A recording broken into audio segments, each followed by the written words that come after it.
Anarchy isn't chaos, it's consent. Let's jump right into this fascinating world of ideas that challenge everything we've been taught about how society should work. I've been digging deep into anarchism and its offshoots, and it's eye-opening how these concepts flip the script on authority and coercion. We're talking about philosophies that prioritize voluntary cooperation over forced hierarchies, and I'll break it down step by step, showing why the usual smears against them just don't hold up. Before we go deeper into this exploration of voluntary societies and true freedom, a quick note. If any part of this discussion strikes a chord, whether it's a powerful historical example or a clear logical insight, please consider liking the episode, sharing it with others who might value these ideas, and following for more content like this. First off, imagine a society where no one is bossing you around through threats or mandates, where people come together out of mutual benefit and respect. That's the hook, the promise of real freedom without the chaos everyone fears. We'll explore how anarchism isn't about destruction but building something better, how anarcho-capitalism takes that to a free market extreme, and why voluntarism might be the simplest way to wrap your head around it all. Stick around, because by the end, you might see why these ideas deserve a second look. Alright, diving deeper now. Anarchism, at its core, comes from the idea of living without rulers, not without rules, but without coercive authority imposing them from above. It's about self-governed communities based on voluntary associations, mutual aid, and rejecting any structure that forces people into submission. Think of it as humans naturally organizing for the common good when left free from top-down control. Anarcho-capitalism builds on that by abolishing the state entirely and letting private, competing providers handle things like security, courts, and defense through voluntary contracts. It's grounded in self-ownership, where you control your body and what you produce, and the non-aggression principle, which says no one can initiate force against another or their property. Everything flows from free exchanges in a market without monopolies enforced by violence. Now, the propaganda machine loves to paint anarchists as violent thugs bent on anti-establishment chaos. But that's a total distortion. The term anarchy got twisted early on to mean disorder, but historically it's about order emerging from free people cooperating. Official narratives frame it as terrorism or mob rule to protect the status quo, exaggerating rare militant actions while ignoring that most violence comes from states, like wars, police brutality, and enforced poverty. In reality, anarchism condemns aggression and sees crime as a byproduct of hierarchical violent systems that breed poverty. For anarcho-capitalism, the spin is that it'd lead to warlords or exploitation, but logic shows markets self-regulate better without a coercive monopoly. Competition weeds out bad actors, and voluntary defense agencies would focus on protection, not conquest. Voluntarism ties it all together. It's the philosophy that every interaction must be consensual, no exceptions. It's essentially the same as these anarchist strains because it rejects coercion outright, leading to the same anti-state conclusions. But it frames things positively. Focus on willing participation rather than just opposing rulers. That's why it's more approachable for everyday folks. It avoids the loaded word, anarchy, and emphasizes building through choice. Let's unpack the big themes and really analyze why these ideas stand strong against the usual knocks. One core argument for anarchism is that hierarchies create more harm than good. They concentrate power, leading to exploitation and conflict. Without them, people naturally form equitable systems based on need and cooperation. Critics say it'd dissolve into chaos because humans are selfish, but that's debunked by history. Hunter-gatherer groups thrived for millennia without rulers, sharing resources voluntarily and resolving disputes through consensus. They weren't perfect, but violence was lower than in state societies, proving we don't need force to coexist. For anarcho-capitalism, the key is efficiency and ethics in a free market. The state distorts everything with taxes and regulations, which are just theft and barriers to innovation. In a voluntary setup, services like law enforcement would compete, driving down costs and improving quality.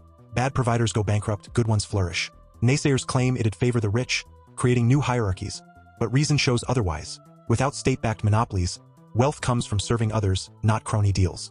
Anyone can start a defense firm or court, equalizing access. Plus, the non-aggression principle bans fraud or force, so true exploitation can't take root.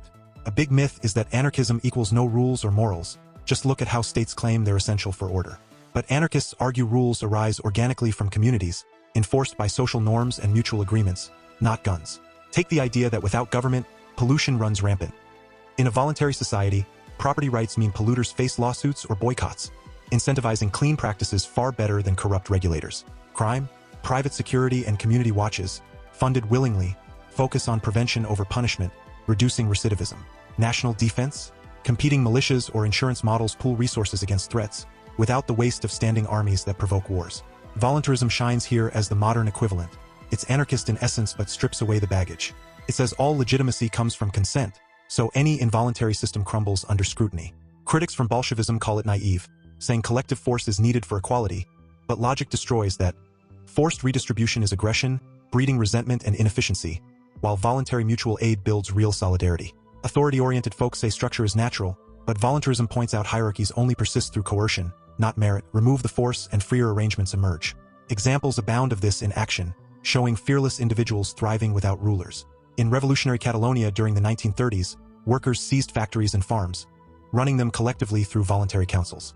Production soared, illiteracy dropped, and people defended their communities against invaders without a central command. Ordinary folks became heroes, organizing militias and aid networks out of sheer will. It wasn't utopia, but it proved millions could coordinate massively without state coercion, until crushed by external forces. The Free Territory in Ukraine around 1920 saw peasants form self-defense units against armies, led by brave locals who rejected all overlords. They redistributed land voluntarily, set up free schools, and traded without bosses. Fearless farmers stood against tanks, embodying non-aggression while protecting their way of life. The Paris Commune in 1871 had citizens electing recallable delegates, abolishing standing armies and separating church from education, all through direct action, with everyday people fearlessly debating and deciding in open assemblies. Even smaller cases, like the Diggers in 17th century England, where commoners claimed and used land for communal farming, defying lords through peaceful occupation. Or Celtic Ireland for centuries with no central state, just voluntary arbitration and kin-based alliances, where bold mediators resolved feuds without kings. In modern times, places like Zomia in Southeast Asia evade states through decentralized living, with resilient Highlanders choosing isolation over submission.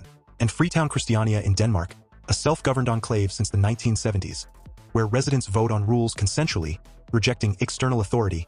Artists and families alike live fearlessly, proving voluntary communities endure. These aren't just stories. They logically refute the human nature argument. If people were inherently violent or lazy without rulers, these societies would have imploded immediately. Instead, they fostered innovation and peace until states intervened, showing the real threat is coercive power, not freedom. Pulling out some powerful lines that capture the essence.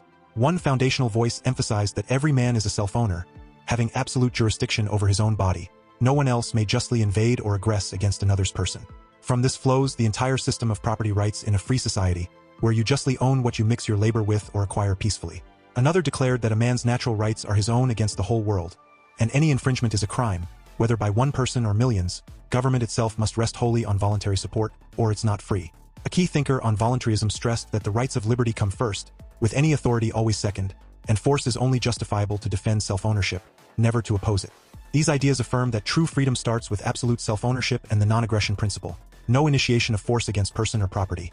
Building voluntary cooperation from there, without rulers claiming dominion over what rightfully belongs to the individual. Another emphasized that true order comes from free development, not imposed laws. In the 20th century, a key voice said anarchism stands for social order through free grouping for real wealth, not chaos.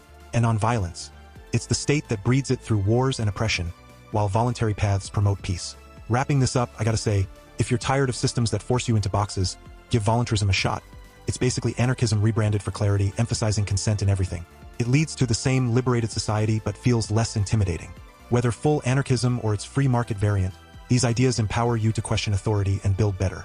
Think about it. A world of fearless individuals cooperating freely could be ours if we choose it. Live voluntarily. Stay free.